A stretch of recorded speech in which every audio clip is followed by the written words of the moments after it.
हाँ, hello and welcome. एक बार फिर से आप सभी लोगों का वंश एजुकेशन ऑनलाइन प्लेटफॉर्म पर बहुत बहुत स्वागत, वंदन अभिनंदन है। और जैसा कि हम प्रीवियस क्लास में बात कर रहे थे, विद्युत धारा का चैप्टर हमने पढ़ा था। विद्युत धारा की परिभाषा हमने देखा है, विद्युत धारा का मात्रक देखा है, विद्युत धारा के मापने की इकाई जिसको एम्पियर कहते हैं हमने उसको देखा है, और एक एम्पियर किसे कहते हैं वहाँ तक हमने बात कर ली है। आज जो कि नेक्स्ट टॉपिक है वो है विद्युत धारा की दिशा, कि आखिर विद्युत धारा अगर बहेगी उसकी दिशा क्या होगी, है ना। तो विद्युत धारा की दिशा के बारे में हम लोग चर्चा करने वाले हैं। तो जैसे कि आप जानते हैं, जैसे आपको पता है कि मान लेते ये किसी परमाणु का, किसी धातु का परमाणु है, और उस परमाणु का ये नाभिक है, और ये रहा परमाणु का बाहरी कोश। ये कोई परमाणु है, मान लेते इसका बाहरी कोश है। तो आप जानते हैं कि किसी धातु का परमाणु, कोई धातु ले लें तो उस धातु के परमाणु के जो बाह्यतम कोश में 1 या 2 इलेक्ट्रॉन रहते हैं। आप पढ़े जैसे सोडियम, जैसे आप सोडियम जानते हैं ना, सोडियम Na+, इलेक्ट्रॉन निकालता है। या सोडियम की बात कर लें तो सोडियम का परमाणु क्रमांक क्या होता है, 2, 8 और 1। तो पहली कक्षा में तो 2 इलेक्ट्रॉन, दूसरे में 8 और तीसरे में केवल और केवल 1 इलेक्ट्रॉन। तो अगर आप मुझे बताइए, ये नाभिक का आकर्षण जितना यहाँ रहेगा उतना यहाँ नहीं रहेगा। यानी नाभिक का आकर्षण बल जैसे जैसे इसकी त्रिज्या बढ़ती जाएगी घटता जाता है। इसका मतलब अगर कोई इलेक्ट्रॉन यहाँ है तो इसको ज़्यादा तरीके से आकर्षित करेगा, और अगर इलेक्ट्रॉन यहाँ है तो और थोड़ा सा कम बल लगेगा। लेकिन इलेक्ट्रॉन एकदम यहाँ बाहर की तरफ है तब बहुत कम आकर्षण रहेगा। तो होता ये है कि जैसे मान लेते हैं किसी धातु का कोई परमाणु है, क्या बोला मैंने, किसी धातु का कोई परमाणु है, उस परमाणु के, अगर धातु है तो उस परमाणु के बाह्यतम कोश में 1 या 2 इलेक्ट्रॉन रहते हैं। तो जब बाह्यतम कोश में 1 या 2 इलेक्ट्रॉन रहेंगे तो उस बाहरी वाले कोश में, उस बाहरी वाले कोश में यहाँ मान लेते हैं कोई इलेक्ट्रॉन है, तो इस बाहरी वाले कोश में जो इलेक्ट्रॉनों पर आकर्षण बल जो होता है बहुत कम होता है। तो जब बाहरी आकर्षण बहुत कम होता है तो वो जो इलेक्ट्रॉन होते हैं, अगर उनको थोड़ा सा ऊर्जा या थोड़ी सी ताप दे दिया जाए तो वो इस परमाणु से अलग होकर के परमाणु के अंदर गति करने लगते हैं। क्योंकि बाहर में तो आकर्षण कम है, थोड़ा सा भी एनर्जी अगर आप देंगे तो ये वाला इलेक्ट्रॉन बाहर निकल जाएगा और ऐसे ऐसे इधर उधर चक्कर लगाएगा। लेकिन इस धातु को छोड़कर बाहर नहीं जाएगा, रहेगा परमाणु के ही अंदर, लेकिन वो मुक्त रहेगा, बाधा नहीं रहेगा। तो धातु के अंदर जो इलेक्ट्रॉनों का प्रवाह होता है, तो धातु के अंदर जब हम लोग धातु को जो हम लोग ऊर्जा देते हैं, धातु में जब बैटरी लगाई जाती है तो धातुओं में जो ऊर्जा का प्रवाह, धातुओं में जो विद्युत धारा का प्रवाह होता है वो होता है इन्हीं मुक्त इलेक्ट्रॉनों की वजह से। समझ बात आई? तो बताइए, धातुओं के अंदर जब हम उसको ऊर्जा देते हैं, पोटेंशियल देते हैं, विभव लगाते हैं, तो ऊर्जा जब मिलती है इस इलेक्ट्रॉन को, इलेक्ट्रॉन अपनी कक्षा छोड़ करके मुक्त रूप से गति करने लगता है इसी परमाणु के अंदर। परमाणु से अलग होकर धातु के अंदर गति करता है और उसमें क्या बहने लगती है, धारा बहने लगती है। तो यहाँ पर मैं इस बात को लिखूंगा कि विद्युत धारा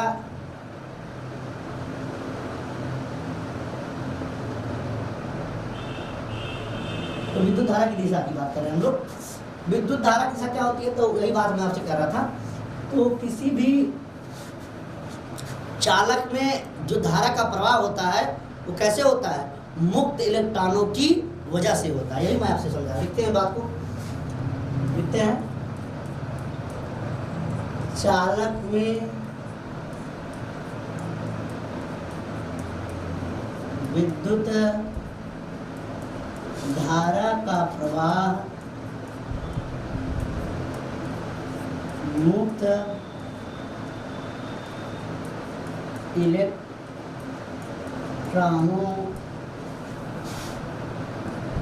द्वारा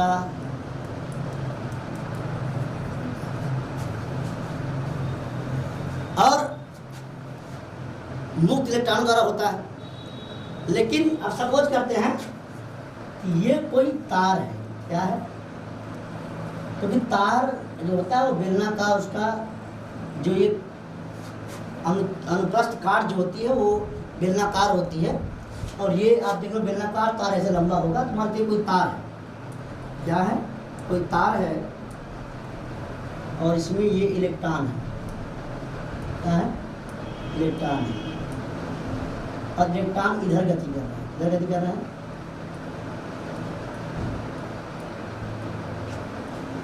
इलेक्ट्रॉन इधर गति कर रहे हैं मान लीजिए। तो जब इलेक्ट्रॉन इधर गति करते हैं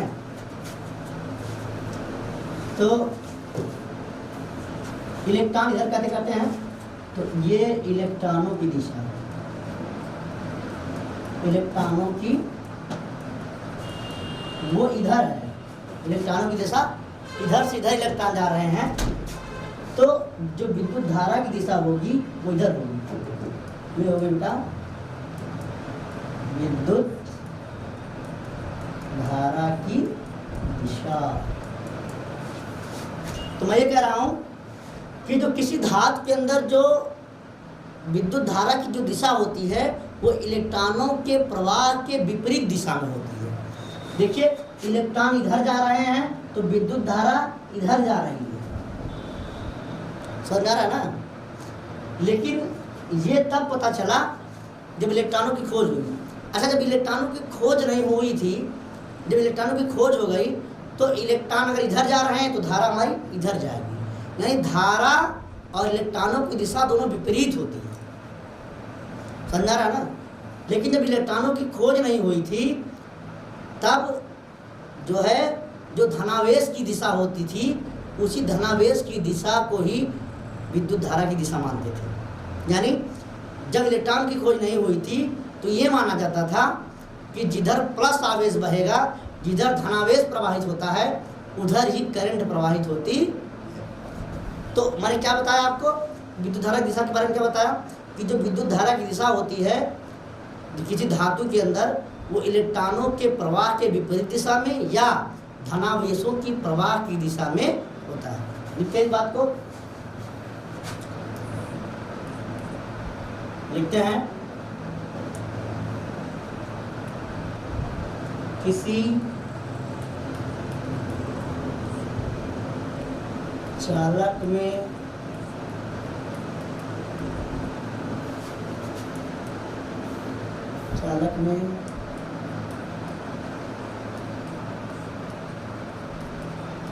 विद्युत धारा का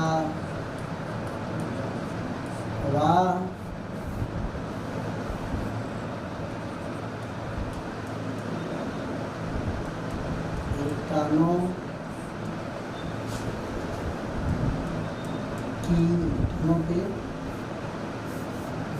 इलेक्ट्रॉनों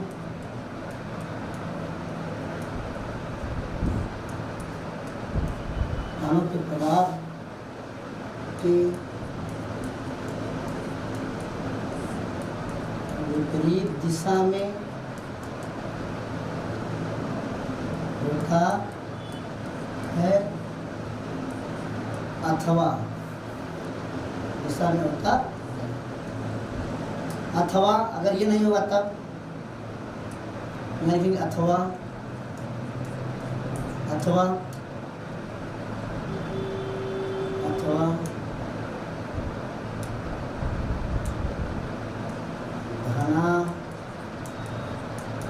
धनावेशों के प्रवाह की दिशा में होता, ये होगी बात।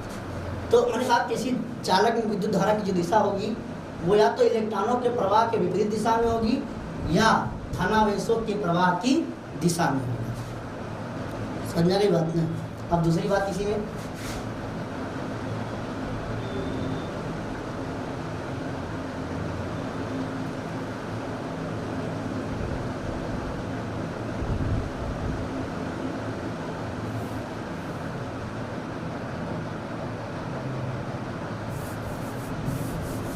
अब दूसरी इंपॉर्टेंट बात कह रहे हैं कि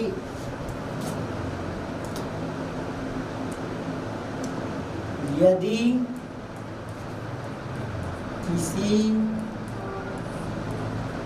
चालक से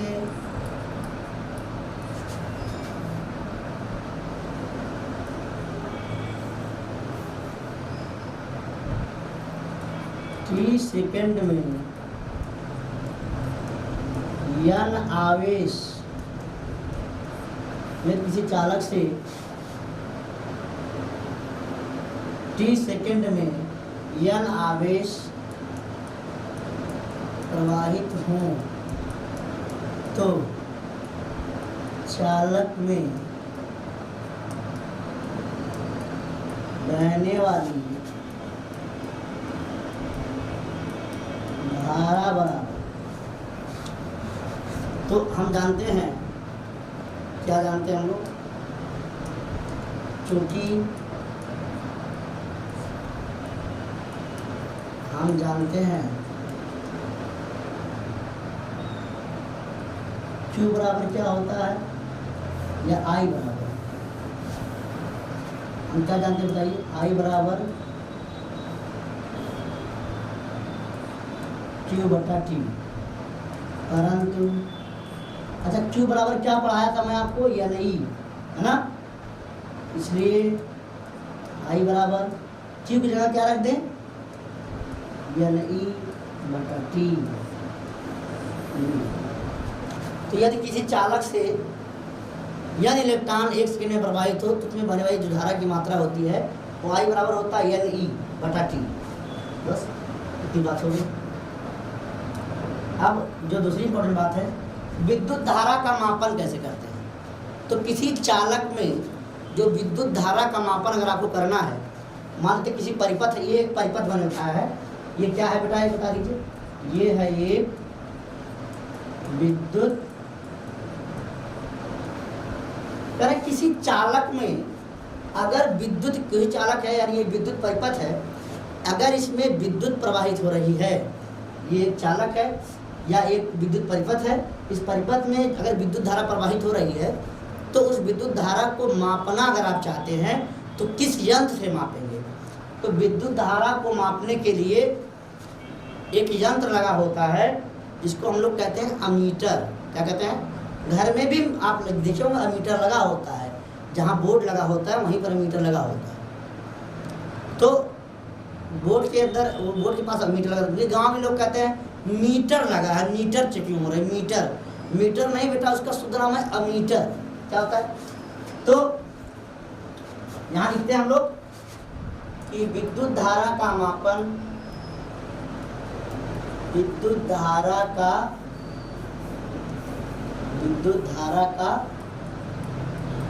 मापन अमीटर नामक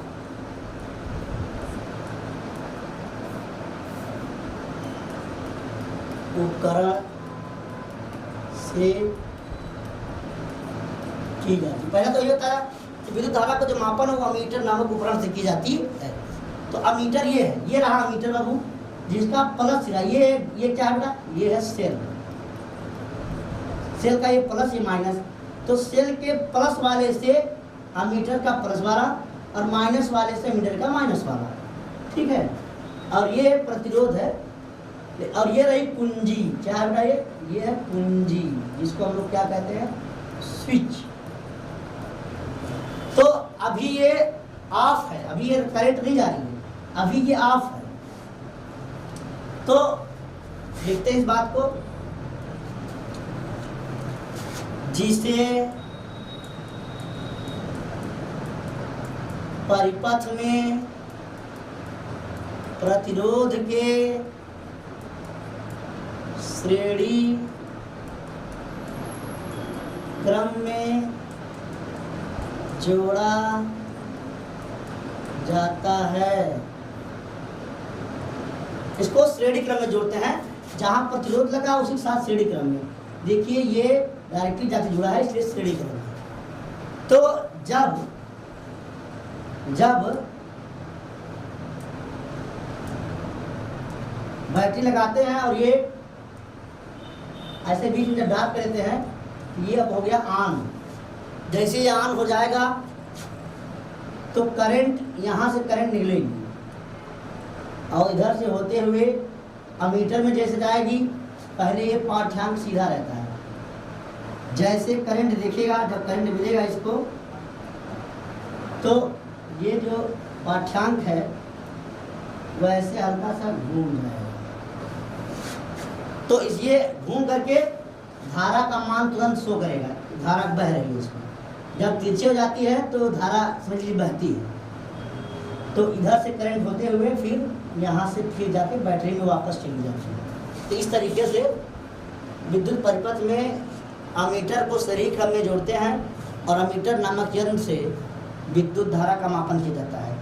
जब कुंजी को ऑन कर देते हैं, बंद कर देते हैं, मतलब सर्किट के अंदर करंट फ्लो होना शुरू करती है, प्लस सिरे से लेकर माइनस सिरे पर जाती है, और जैसे करंट जाती है तो अमीटर का पाठ्यांक करंट को देखता है और बताता है कि कितना करंट उसमें बह रही है। हो गई बात? चलिए, ये रही थियोरी का पार्ट। अब मैं आपके सामने कुछ एनसीईआरटी के एग्जाम्पल के ऊपर मैं बात करूंगा। तो ये रहा एनसीईआरटी का एग्जाम्पल नंबर फर्स्ट, आपको बोर्ड पे दिख रहा होगा। कहना किसी विद्युत बल्ब के तंतु से 0.5 एम्पीयर विद्युत धारा 10 मिनट तक प्रवाहित होती है, तो विद्युत परिपथ से प्रवाहित विद्युत आवेश का परिमाण ज्ञात कीजिए। तो लगे सॉल्यूशन देखिए इसका। चलिए सॉल्यूशन देखिए, क्या दिया है?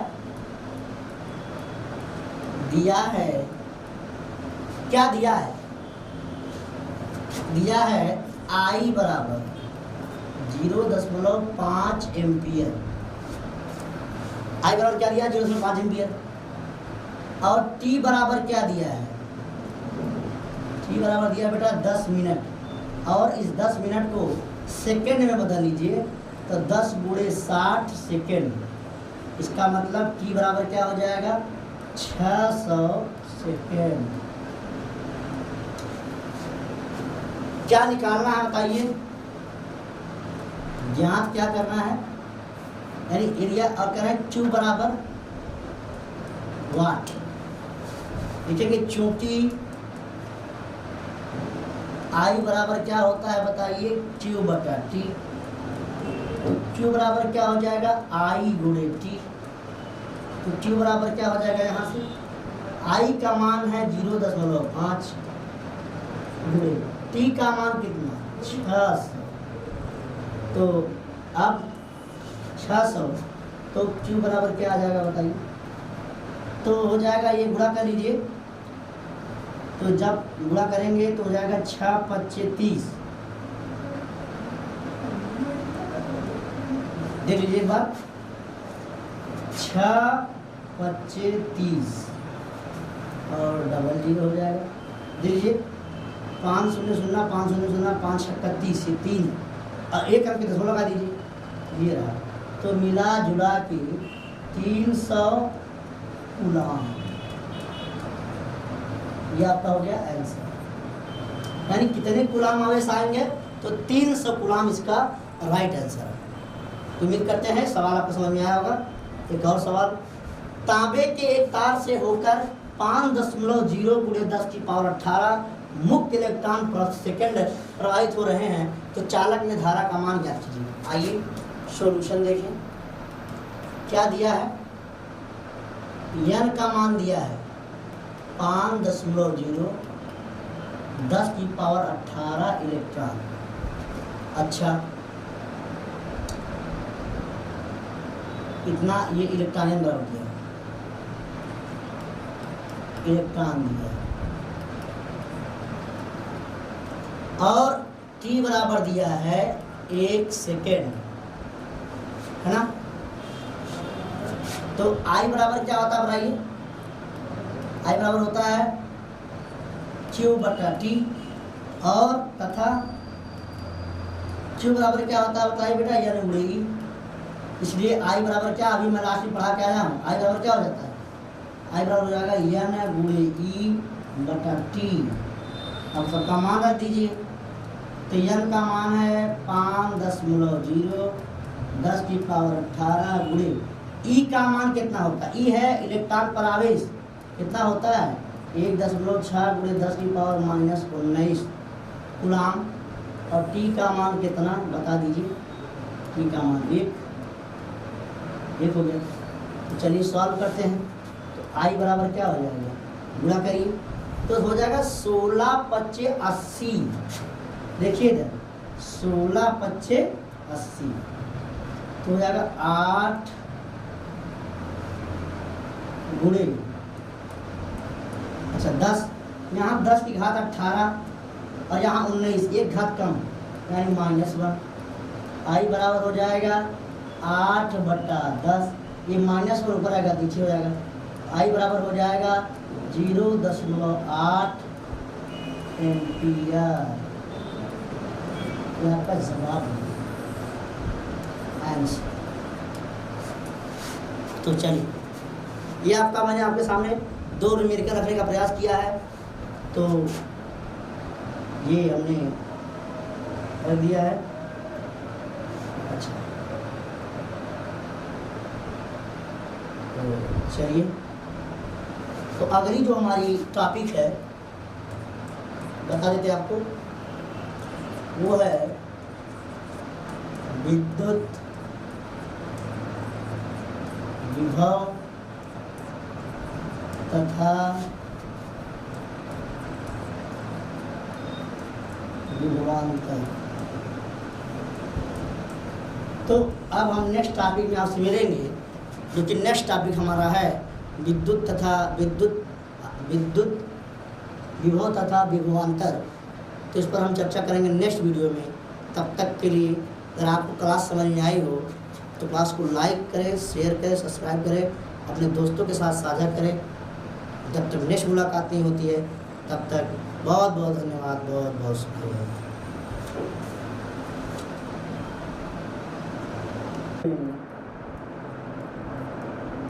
यन आवेश यदि किसी चालक से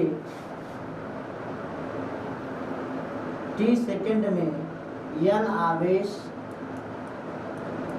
प्रवाहित हों तो चालक में बहने वाली धारा बराबर, तो हम जानते हैं, क्या जानते हैं हम लोग, क्योंकि हम जानते हैं Q बराबर क्या होता है या I बराबर, हम क्या जानते हैं बताइए? I बराबर Q/T।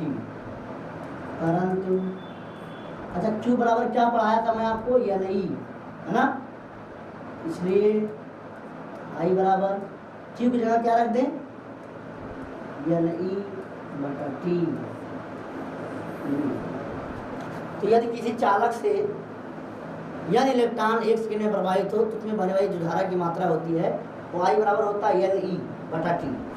बस इतनी बात हो गई। अब जो दूसरी इंपॉर्टेंट बात है, विद्युत धारा का मापन कैसे करते हैं। तो किसी चालक में जो विद्युत धारा का मापन अगर आपको करना है, मानते किसी परिपथ, ये एक परिपथ बन रखा है, ये क्या है बेटा, ये बता दीजिए। ये है ये विद्युत, करें किसी चालक में अगर विद्युत, कोई चालक है यानी ये विद्युत परिपथ है, अगर इसमें विद्युत प्रवाहित हो रही है, ये एक चालक है या एक विद्युत परिपथ है, इस परिपथ में अगर विद्युत धारा प्रवाहित हो रही है तो उस विद्युत धारा को मापना अगर आप चाहते हैं तो किस यंत्र से मापेंगे। तो विद्युत धारा को मापने के लिए एक यंत्र लगा होता है जिसको हम लोग कहते हैं अमीटर। क्या कहते हैं? घर में भी आप देखे होंगे अमीटर लगा होता है, जहाँ बोर्ड लगा होता है वहीं पर अमीटर लगा होता है। तो बोर्ड के अंदर, बोर्ड के पास अमीटर लगा होता है। गाँव में लोग कहते हैं मीटर लगा है, मीटर चेकिंग हो रहा है। मीटर नहीं बेटा, उसका शुद्ध नाम है अमीटर। क्या होता है? तो यहाँ लिखते हैं हम लोग कि विद्युत धारा का मापन, विद्युत धारा का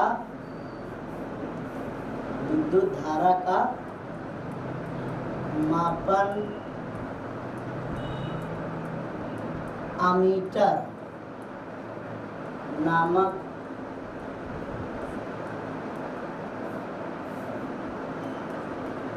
उपकरण से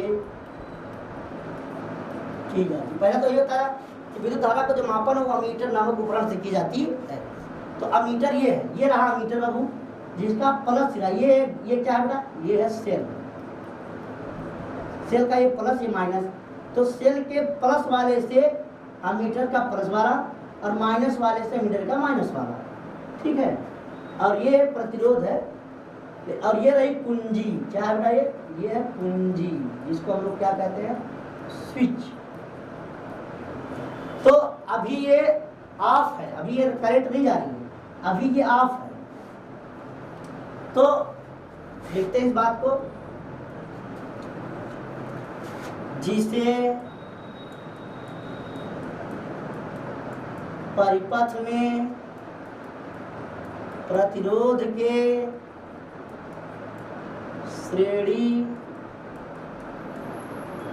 क्रम में जोड़ा जाता है। इसको श्रेणी क्रम में जोड़ते हैं, जहां प्रतिरोध लगा उसी के साथ श्रेणी क्रम में। देखिए ये डायरेक्टली जाके जुड़ा है, इसलिए श्रेणी क्रम में। तो जब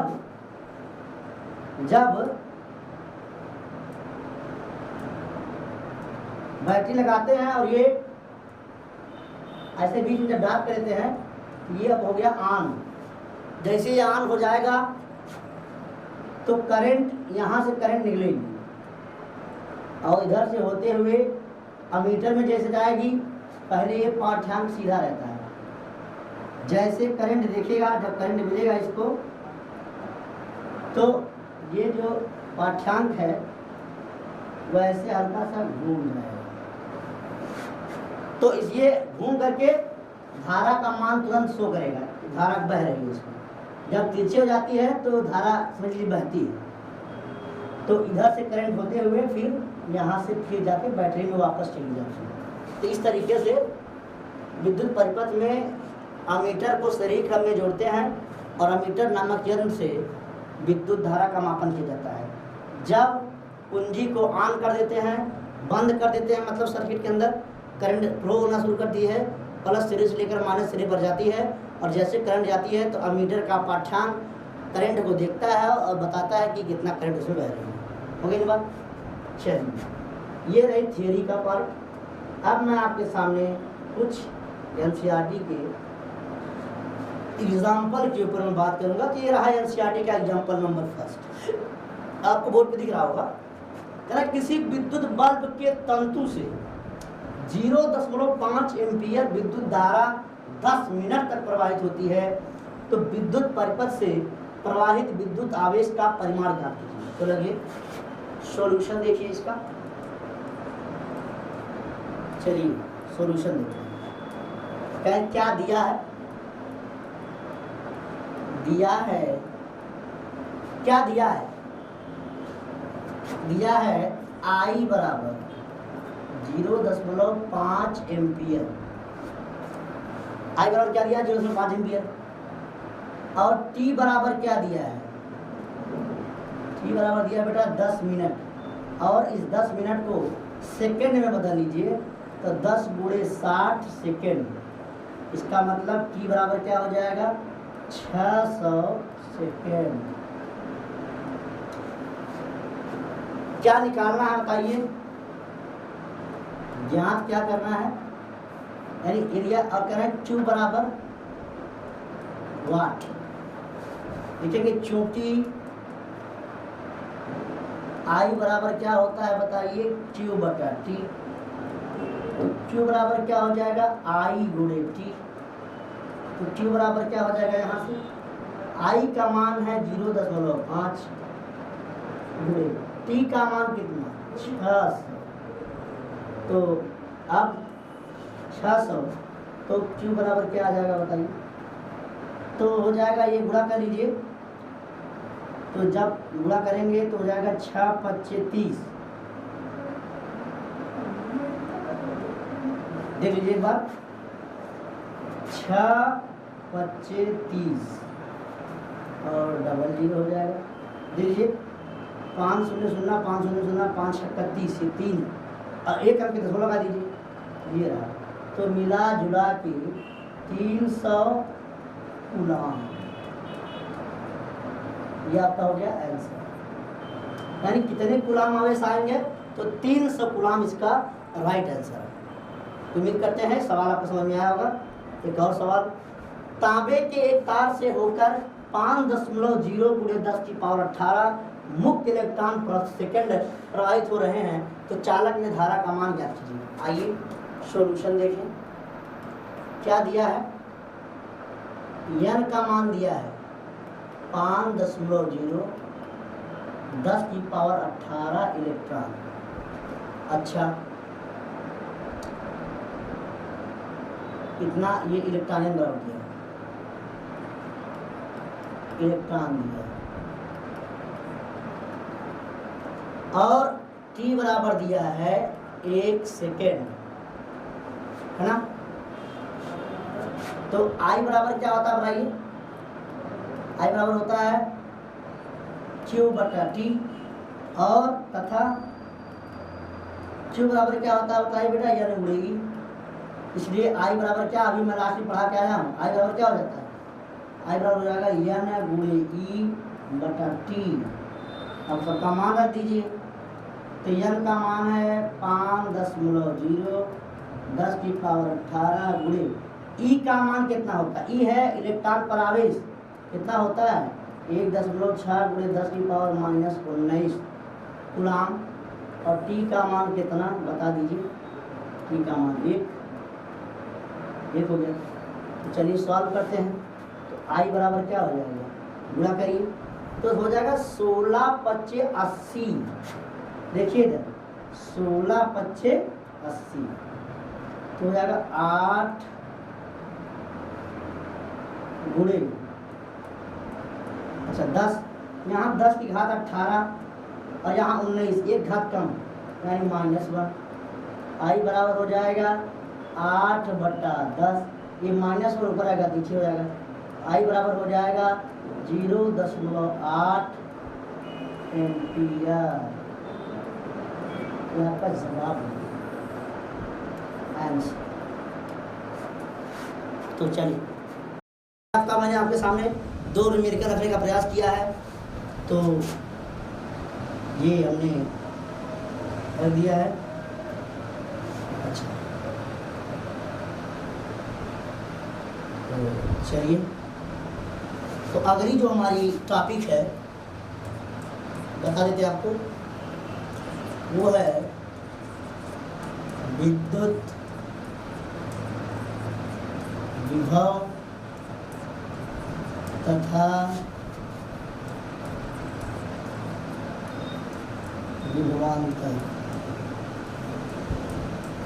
तो अब हम नेक्स्ट टॉपिक में आपसे मिलेंगे, जो कि नेक्स्ट टॉपिक हमारा है विद्युत विभव तथा विभवांतर। तो इस पर हम चर्चा करेंगे नेक्स्ट वीडियो में। तब तक के लिए अगर आपको क्लास समझ में आई हो तो क्लास को लाइक करें, शेयर करें, सब्सक्राइब करें, अपने दोस्तों के साथ साझा करें। जब तक नेक्स्ट मुलाकात नहीं होती है तब तक बहुत बहुत धन्यवाद, बहुत बहुत शुक्रिया।